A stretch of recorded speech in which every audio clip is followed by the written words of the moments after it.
Hello, and welcome to the third stage, Big Mind, or Unity Consciousness, or God Consciousness, whatever you want to call it.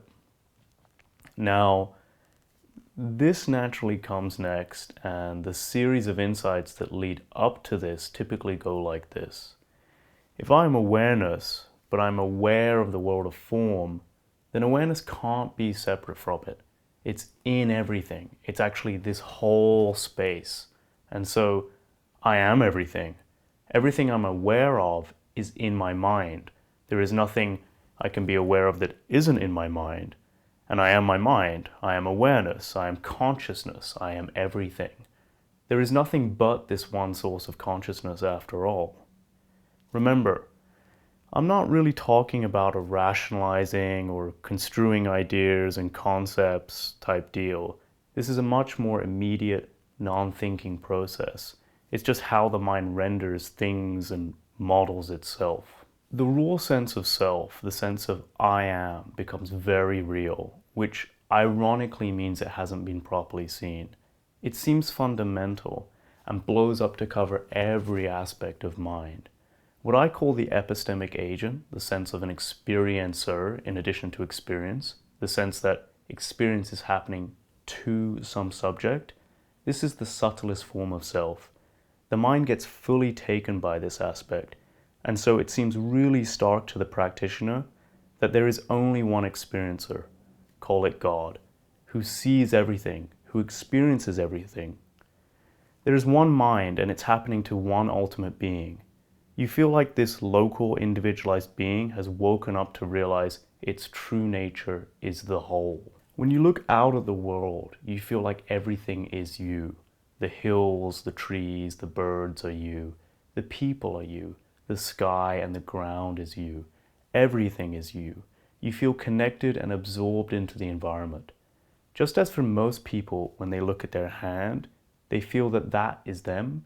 But now this is the case for anything you are aware of. It's worth bringing up that although this becomes a new default view, the models of standard perception still percolate and don't preclude normal functioning.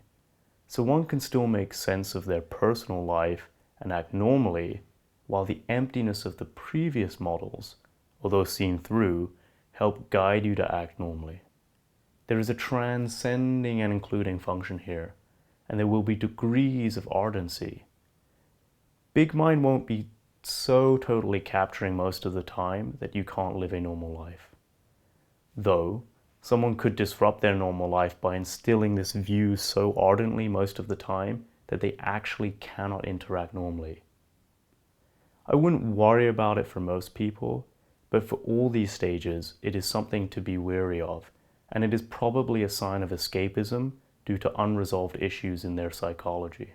At this stage is when notions that everything is consciousness, like panpsychism, really resonate with people, and that you, I, everyone, everything is God. I am loving awareness.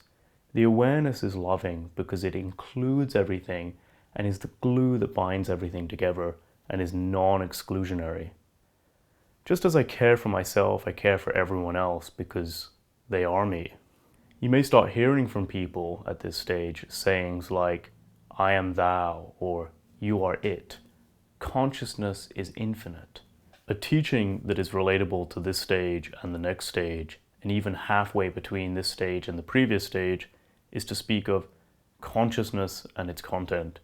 You may hear people say, consciousness is the container space of everything. Whereas the previous stage was more detached, now you realize awareness isn't separate from the world of form, and so you don't have to turn away from life to find peace.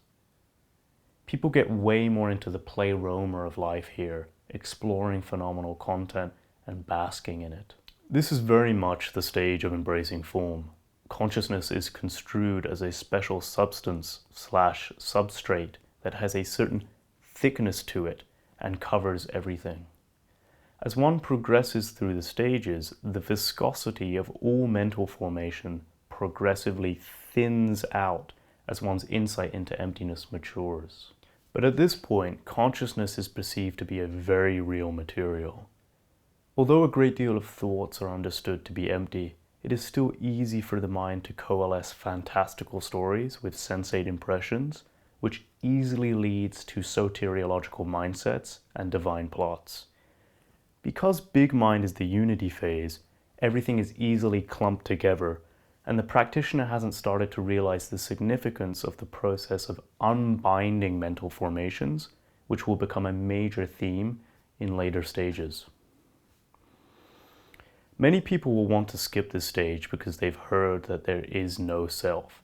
And so in their practice, any sense of self they have, they will try to not reaffirm it and turn attention away from it.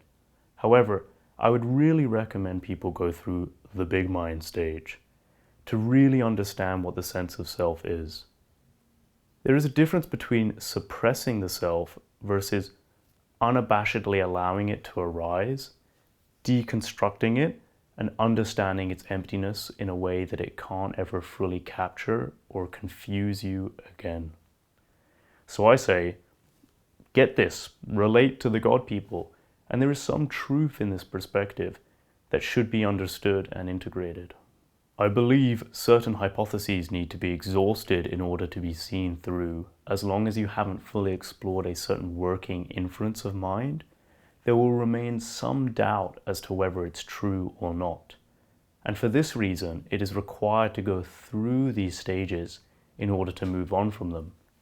It's just that some people need less time than others to fully test the limits of their working models. The God consciousness people may even relate to no-self teachings as well, but for them, that refers to the personal ego being not real, being an illusion, rather than the single epistemic agent, the experiencer. At this stage, and the previous stage, the idea that consciousness never shuts off is very appealing. That there is a light of awareness that is always on, even during deep sleep. This is something one can train to learn, how to maintain awareness in deep sleep, and I wrote an article on how to do this. You can check out my Medium page for that.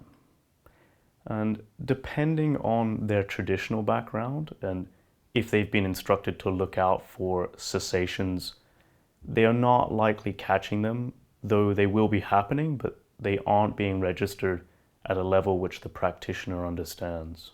There is really no sense of inside and outside anymore, or of separate dimensions of material. One may look for the edges and realize that everything is in consciousness. There is no outside of this consciousness bubble. People may claim that this is non-duality now, but really it's oneness. It's not non-duality yet, how certain people may understand that term. Something important to look out for at this stage is that it can lead to benign and non-benign experiences of solipsism turned real. At this stage, you can begin to sense that sensations are aware in themselves, in their own place. And so people may relate to notions of centerlessness. However, this isn't the centerlessness of the last stage because of the still relative thickness of qualia and perception that there is being in a consciousness bubble of sorts. So it doesn't have the boundarylessness aspect needed for the centerlessness that comes later. It's also not really centerless, it's just that the center isn't well understood and known to the person, because although they may feel like self is in everything, they have a blind spot where not self is actually manifesting, but it's in their periphery and they can't quite acknowledge it yet. If we zoom in on this image, we'll see a spot of not self in the center here. And this is really because self and not self are two sides of the same coin, and one necessarily implies the other. However, at this stage, the sense of self takes center stage, and that not self component is in the practitioner's blind spot. It's there, but their awareness hasn't mapped it or modeled it. And like mentioned before, it's just beyond the edge of attention, and so the mind fatigues when it approaches it and glosses over it. And even though it does arise, the not self, it's not encoded into short-term memory, and so the practitioner at this stage struggles to find it. And we see a trend here. that whatever one's mind represents as self or identifies with is really indicative of the edge of their perception and hasn't yet been de-objectified and seen through to the empty nature of that aspect of mind. It still considers this feature to be a fundamental or intrinsic part of reality and not a fabricated mental construct. So as it was with the witness, that plane of awareness hadn't yet been understood to be just a binding and confabulation of mental percepts, and was considered an ultimately true stance on how things are. This will be a long and painful lesson for the practitioner to have to repeatedly discover that true liberation doesn't come from just continuously holding one special state of mind. Big mind is another cool paradigm of mind, but doesn't obviously reduce one's day-to-day suffering levels much more than compared to getting the witness. The difference between the standard perception and the witness feels like a bigger jump than the witness to big mind. Okay, we're going to wrap it up there for this stage. There's a lot more that could be said, though this is just a brief introduction, and I hope it was informative nonetheless, and I'll see you in the next video for the next stage. Take care.